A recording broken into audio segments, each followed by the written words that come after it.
नमस्कार विद्यार्थी मित्रांनो, स्वागत आहे तुमचं आपल्या यूट्यूब चॅनलवर। आजच्या व्हिडिओमध्ये आपण वनरक्षक भरतीच्या टेस्ट सिरीजमधील नेक्स्ट पार्ट पाहत आहोत। याआधी आपण एकूण 425 प्रश्न पाहिलेले आहेत। ते प्रश्न तुम्ही पाहिले नसतील तर तुम्ही याआधीचे व्हिडिओ पाहू शकता। आजचा व्हिडिओ सुरू करण्या अगोदर तुम्ही आपल्या चॅनलवर नवीन असाल तर चॅनलला सबस्क्राईब करा आणि या व्हिडिओला लाईक करा। प्रश्न आहे, विंडोज ऑपरेटिंग सिस्टीम कोणत्या कंपनीने विकसित केली आहे? विंडोज ऑपरेटिंग सिस्टीम ही मायक्रोसॉफ्ट कंपनीने विकसित केले आहे। पर्याय क्रमांक सी याचं उत्तर आहे। नेक्स्ट क्वेश्चन आहे, कोपर्निकस या शास्त्रज्ञाने कोणती संकल्पना मांडली? कोपर्निकस या शास्त्रज्ञाने पृथ्वी सूर्याभोवती फिरते ही संकल्पना मांडली। पर्याय क्रमांक बी याचं उत्तर आहे। पुढील प्रश्न आहे, भारतातील पहिला एटीएम कुठे बसवण्यात आला? भारतामधील पहिले एटीएम हे मुंबई येथे बसवण्यात आले होते। पर्याय क्रमांक बी याचा आन्सर होईल। पुढील प्रश्न आहे, रॅमचे पूर्ण अर्थ काय आहे? रॅमचा पूर्ण अर्थ रॅन्डम ॲक्सेस मेमरी आहे। पर्याय क्रमांक बी याचा आन्सर होईल। नेक्स्ट क्वेश्चन आहे, दुहेरी निवडणूक पद्धतीचा उगम कोणत्या देशात झाला? दुहेरी निवडणूक पद्धतीचा उगम फ्रान्स या देशामध्ये झाला। पर्याय क्रमांक बी याचं उत्तर होईल। पुढील प्रश्न आहे, डीएनएचे संपूर्ण नाव काय आहे? डीएनएचे संपूर्ण नाव हे डीऑक्सी न्यूक्लिक ऍसिड आहे। पर्याय क्रमांक बी याचा आन्सर होईल।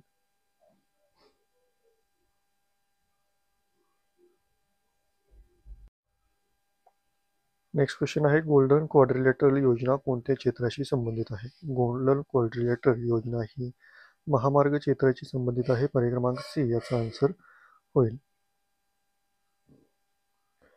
पुढील प्रश्न आहे, गट 15 हा संघटना कोणत्या प्रकारच्या देशांची आहे? ग्रुप 15 ही संघटना कोणत्या प्रकारच्या देशांची आहे? तर याचं उत्तर आहे विकसनशील देश। पर्याय क्रमांक ई याचा आन्सर होईल। पुढील प्रश्न आहे, भारतात पहिले सुपर कॉम्प्युटर कोणी विकसित केले? आन्सर आहे सीडॅक। पर्याय क्रमांक सी। नेक्स्ट क्वेश्चन आहे, नक्षलवाद हा प्रथम शब्द कुठे वापरला गेला? नक्षलवाद हा शब्द प्रथम पश्चिम बंगालमध्ये वापरला गेला। पर्याय क्रमांक सी याचा आन्सर होईल। नेक्स्ट क्वेश्चन, ओझोन थर कोणत्या वायूने कमी होतो? ओझोन थर हा CFC या वायूने कमी होतो। पर्याय क्रमांक सी याचा आन्सर आहे। पुढील प्रश्न आहे, रेडिओचे जनक कोण आहेत? रेडिओचे जनक हे मार्कोनी आहेत। पर्याय क्रमांक सी याचा आन्सर आहे। नेक्स्ट क्वेश्चन आहे, भारतीय चलन नोटा कोण छापते? भारतीय चलन नोटा ही रिझर्व्ह बँक ऑफ इंडिया छापते। पर्याय क्रमांक ए याचं उत्तर होईल। नेक्स्ट क्वेश्चन आहे, हडप्पा संस्कृती कुठे आढळून आली? हडप्पा संस्कृती ही पाकिस्तानमध्ये आढळून आली। पर्याय क्रमांक डी याचं उत्तर होईल। पहिल्यांदा पाकिस्तानमध्ये आढळलेली आहे, त्यावेळेस पाकिस्तान हा भारताचाच भाग होता। पुढील प्रश्न आहे, गुरुत्वाकर्षणाचा शोध कोणी लावला? गुरुत्वाकर्षणाचा शोध न्यूटन यांनी लावला। पर्याय क्रमांक सी याचं उत्तर आहे।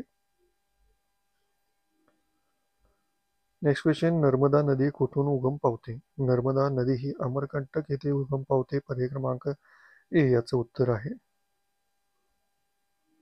पुढील प्रश्न आहे, भारताची पहिली महिला IAS अधिकारी कोण होते?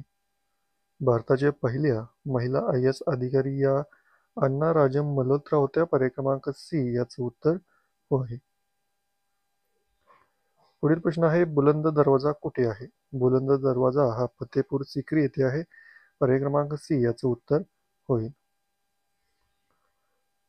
नेक्स्ट क्वेश्चन, नियोजन आयोग कोणाच्या अंतर्गत होता? नियोजन आयोग हा पंतप्रधानांच्या अंतर्गत होता। पर्याय क्रमांक सी याचं उत्तर आहे। नेक्स्ट क्वेश्चन आहे, नाईल ही जगातील सर्वात लांब नदी कुठे वाहते? नाईल ही जगातील सर्वात लांब नदी ही आफ्रिकेमध्ये आहे। पर्याय क्रमांक ए याचं उत्तर आहे। पुढील प्रश्न आहे, कुतुब मिनार कोणत्या शैलीत बांधली आहे? कुतुब मिनार ही कोणत्या शैलीत बांधली आहे? उत्तर आहे इस्लामी शैली। पर्याय क्रमांक सी याचं उत्तर होईल। नेक्स्ट क्वेश्चन आहे, DRDOचे मुख्य कार्य काय आहे? DRDOचे मुख्य कार्य संरक्षण संशोधन आहे। पर्याय क्रमांक बी याचं उत्तर आहे। पुढील प्रश्न आहे, व्हायरस हे कोणत्या प्रकारचे जीव आहेत? व्हायरस हे अर्धसजीव आहेत. पर्याय क्रमांक सी याचं उत्तर आहे. नेक्स्ट क्वेश्चन आहे, नाशिक शहर कोणत्या नदीच्या काठी बसले आहे? नाशिक शहर गोदावरी नदीच्या काठी बसले आहे. पर्याय क्रमांक ए याचं उत्तर आहे. पुढील प्रश्न आहे, भारताचा पहिला तिरंगा कोणी तयार केला होता? भारताचा पहिला तिरंगा कोणी तयार केला होता? उत्तर आहे पिंगली व्यंकय्या. पर्याय क्रमांक डी याचा आन्सर होईल. तर आजच्या व्हिडिओमध्ये आपण नेक्स्ट पार्टमधील 25 प्रश्न पाहिलेला आहे. या पुढच्या पार्टमध्ये आपण अजून 25 प्रश्न पाहणार आहोत, जे की वनरक्षक भरतीच्या दृष्टीने अतिशय महत्त्वाचे आहेत. त्यामुळे हा व्हिडिओ जास्तीत जास्त शेअर करा. हा व्हिडिओ आवडला असेल तर लाईक करा आणि चॅनेलवर नवीन असाल तर चॅनेल सबस्क्राईब करा.